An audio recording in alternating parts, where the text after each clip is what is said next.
1200 वाले stamp paper की कोई कानूनी हैसियत है? क्यों लोग कहते हैं कि जब भी कोई प्रॉपर्टी ले रहे हैं, दे रहे हैं, कोई ऐसा सिलसिला 1200 वाला स्टाम्प लिख लो।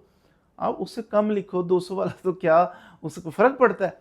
क्या अहमियत है 1200 वाली? क्यों लोग लिखते हैं? तो क्या 1200 वाला लिखना इतना वैलिड है कि उससे आपकी राइट क्रिएट हो जाता है कि आपने जनाब प्रॉपर्टी आपकी हो गई?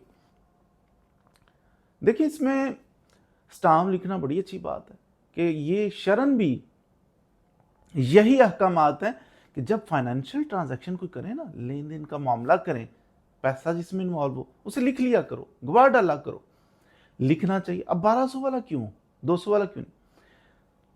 ये कोई नोटिफिकेशन आया था 2016 के अंदर, उन्होंने कहा कि जब भी कोई इमूवेबल प्रॉपर्टी, जमीन वगैरह, इसका कोई मुआहदा करें ना, तो उसको तहरीर करें तो वो 1000 रुपये वाला स्टाम्प पेपर होगा, तो उस पर कुछ ना कुछ टैक्सेस, ये वो कुछ अखराजात मिला के 1200 का बन जाता है। वो 1200 रुपये वाले स्टाम्प पे किया करें। अब 1200 वाले पे कर लेते हैं, लेकिन अब 1200 वाले पे अगर हमने कर लिया है, रेवेन्यू इकट्ठा हो गया है, 1200 जाना शुरू हो गया ना, 1000 रुपया, 1200 रुपया कहाँ जा रहा है? गवर्नमेंट को जा रहा है। गवर्नमेंट बड़ी खुश है, रेवेन्यू इकट्ठा हो रहा है। अब 1200 वाला स्टाम्प पेपर ले लिया, उस पर मुआहदा तहरीर कर लिया। आपको पता है कि 1200 रुपये वाला जब स्टाम्प पेपर लेते हैं ना, तो ये बैंक से मिलता है। आम स्टाम्प फरोश बैठे होते हैं ना, 50 रुपये वाला, 100 रुपये वाला जल्दी से आपको काट के दे देते हैं। कोई इतना वो मुसद्दका सा नहीं होता। अब समझा ये जाता है कि ये जो होगा ना, ये जेल ही नहीं होगा, ये बैंक से इशू होगा, कुछ उसकी ऑथेंटिसिटी होगी। अच्छी बात है, बाकी होगी।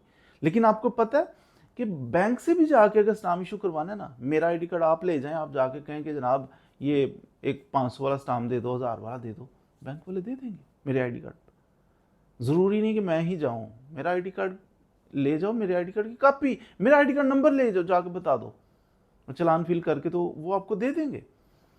तो लेना कि बड़ा ज़रूरी नहीं है वो बंदा उधर जाएगा, फिर बैंक वाले उधर जनाब फ़ोटोज़ की बनाएंगे, फिर अंगूठे, ऐसा कुछ भी नहीं है।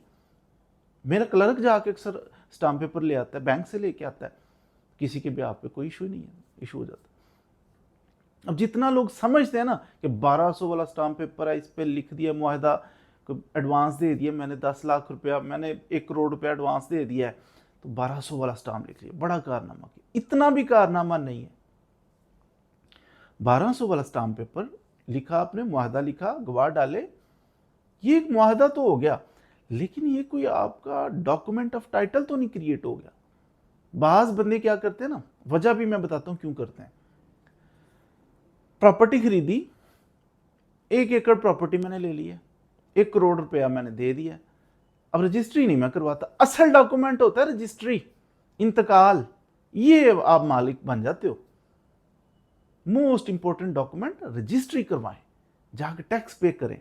जब टैक्स पे करना पड़ता है, लोग उससे बचने के लिए पता क्या करते हैं, 1200 वाला स्टाम्प लिख लिया जनाब, एग्रीमेंट हो गया, मैंने जनाब 1 करोड़ की प्रॉपर्टी खरीद ली है, अब पैसे दे दिए सारे। तो इस बंदे ने, अब जब मैं कहूँगा मेरे कहने पे ये रजिस्ट्री करवाएगा मेरे नाम पे, या जिसके नाम पे मैं कहूँगा उसके नाम पे। ये है असल चक्कर। इससे क्या होगा, अगर मैंने प्रॉपर्टी 1 करोड़ रुपए की ले ली, 1 एकड़, मैं उसकी रजिस्ट्री करवाऊँ, तो मुझे तो 5-7 लाख रुपए टैक्स पड़ जाना है। फिर मैं बेचूंगा किसी पार्टी को, मैं इन्वेस्ट कर रहा हूँ ना प्रॉपर्टी में, बेचूंगा, तो फिर दूसरी पार्टी बेचते हुए फिर मुझे गेन टैक्स पड़ जाना है, दोबारा टैक्स पड़ जाएगा, मेरा 10 लाख रुपया तो इसी चक्कर में ज़ाया हो जाएगा। मैं क्या करता हूँ, सियाना बनता हूँ, मैं 1 करोड़ रुपया दे दिया, एग्रीमेंट कर लिया 1200 वाले स्टाम्प पेपर पे। जब कहूँगा ये रजिस्ट्री मेरे नाम पे या किसी और के नाम पे, ओ या किसी और नाम, मैं जब सेल करता हूँ ना, किसी बंदे को कहता हूँ जी मेरे पास 1200 वाला स्टाम्प है, मैंने ख़रीद ली हुई है, ये देखें, तो मैं बेच सकता हूँ आपको, आप ऐसा करें ख़रीद लें मुझसे। उसको मैं 1.5 करोड़ की बेचता हूँ, तो फिर जिससे मैंने लिया ना, उसको कहता हूँ इसके नाम पर रजिस्ट्री करवा दो, वो करवा देता है, हो जाता है ऐसे। लेकिन आप बड़े कॉन्फिडेंट हो के ऐसा हो जाता है, लेकिन बाज़ दफ़ा बंदा फंस भी जाता है। ये 1200 वाला स्टाम्प पेपर, इसकी हैसियत मलकियत के एतबार से कुछ भी नहीं है। आप क्या करोगे? मुकर जाता है दूसरा बंदा, कहता है नहीं करता रजिस्ट्री, क्या करोगे? अदालत में जाओगे, अदालत के अंदर जाके केस फाइल करोगे कि जनाब ये बंदा था, देखें एग्रीमेंट है, गवाह डाले हुए हैं, तो सारा कुछ जेन्युइन है, 1200 वाला है। तो अदालत भी फिर लटकाएगी कुछ 2-4 साल, फिर फैसला होगा। याद रखिए ये जो स्टाम्प पेपर है ना, जो एग्रीमेंट है, एग्रीमेंट टू सेल है, ये एग्रीमेंट आप फुल साबित भी कोर्ट में कर दे, फिर भी कोर्ट का डिस्क्रिशनरी रिलीफ है। कोर्ट चाहे तो आपको आपके हक में फैसला करे, चाहे तो ना करे। डिस्क्रिशनरी रिलीफ है कोर्ट का, आप बाउंड नहीं कर सकते कि देखिए मैंने साबित किया तो अब मेरे हक में फैसला करें, मुझे प्रॉपर्टी लेके दें।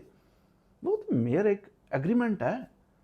तो इसलिए एहतियात इसमें, अगरचे टैक्स लगता है, एहतियात इसमें पैसे अगर पूरे दो तो फिर उसकी रजिस्ट्री फौरन करवाओ।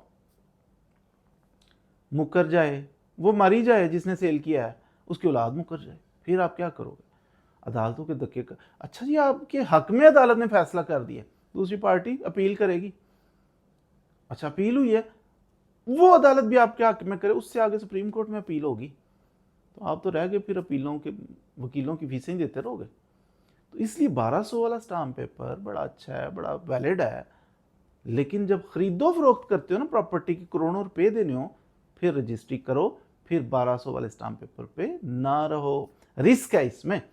हाँ वैसे आप कोई प्रॉपर्टी का सिलसिला करते हैं, जनाब मैं रेंट पे ले रहा हूँ, मैं कोई ऐसा एग्रीमेंट कर रहा हूँ, रहन रखी है, तो कोई मॉर्टगेज इस किस्म की कोई चीज़ें कर रहे हो, तो ठेके पे ज़मीन दे रहा हूँ, ले रहा हूँ, उसमें आप 1200 वाले स्टाम्प पेपर पे काम चला लें। लेकिन जब इतना बड़ा रिस्क हो कि करोड़ों रुपया दिया हो, फिर कभी भी 1200 वाला स्टाम्प पेपर लेके मुतमिन ना हो जाएं, बल्कि रजिस्ट्री करवाएं, कुछ टैक्स पे करें गवर्नमेंट को, मुसद्दका डॉक्यूमेंट हो जाएगा। और रजिस्ट्री करवा के भी इस पे ना रहें, सिर्फ रजिस्ट्री करवाने के बाद इंतकाल करवाएं और फर्द इशू हो जाए आपके नाम की कि आप मालिक हैं इस प्रॉपर्टी के, फिर मुतमिन होकर घर बैठें।